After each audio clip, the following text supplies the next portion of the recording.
Hello everyone, welcome to commerce lectures. I am Neha. आज करेंगे हम class 12 macro economics and topic है हमारा difference between money value of money and commodity value of money. इन दोनों में क्या फ़र्क है वो आज हम सीखने वाले हैं।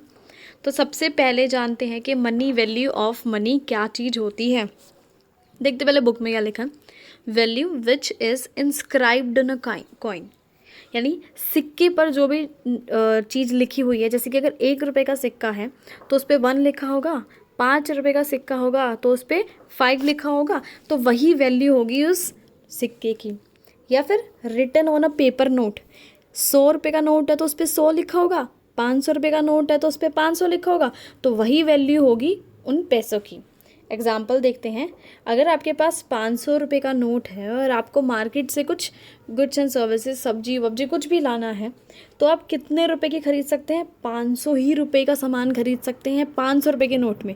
अगर आपके पास 100 रुपये का नोट है तो आप 100 ही रुपये का सामान खरीद सकते हैं। आप समझ में आ गया मनी वैल्यू ऑफ मनी क्या होती है, जो नोट पे या सिक्के पे लिखी होती है। बात ये आती है अब कमोडिटी वैल्यू ऑफ मनी क्या होती है। पहले शब्द कमोडिटी क्या है वो बताती हूँ। कमोडिटी मतलब कि किस मेटल, किस धातु से जो है वो चीज़ बनी हुई है।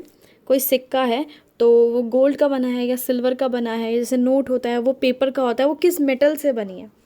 बुक में देखते हैं क्या लिखा है।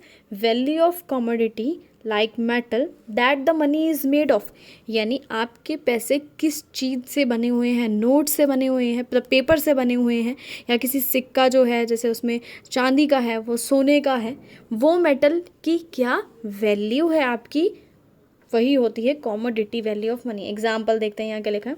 If a coin is made of gold and silver, suppose आपके पास एक सिक्का है, चाहे वो गोल्ड का बना हुआ हो चाहे सिल्वर का बना हो, ठीक है, कोई भी कमोडिटी हो सकती है, गोल्ड या सिल्वर। जैसे कि the commodity value of money refers to the market value of gold silver contained in that coin. So उस गोल्ड कॉइन की कितनी कीमत होगी, वो होगी गोल्ड का जो भी रेट चल रहा है मार्केट में। सपोज़ आपके पास अगर 1 ग्राम का गोल्ड का सिक्का है तो 1 ग्राम की मार्केट में जो गोल्ड की वैल्यू है वही उस सिक्के की वैल्यू होगी। या फिर आपके पास अगर 10 ग्राम का चांदी का सिक्का है तो 10 ग्राम चांदी की मार्केट में जितनी भी कीमत होगी वही उस सिक्के की कीमत होगी। समझ आया कमोडिटी वैल्यू का क्या मतलब हुआ। यहाँ पे मनी वैल्यू से मतलब था कि जो चीज़ लिखी हुई है उस सिक्के नोट पे। कमोडिटी वैल्यू का मतलब है जिस मेटल से वो चीज़ बनी हुई है उस मेटल की मार्केट में वैल्यू क्या है। इसी का टॉपिक खत्म हुआ। Thanks for watching this video. Please like share and subscribe.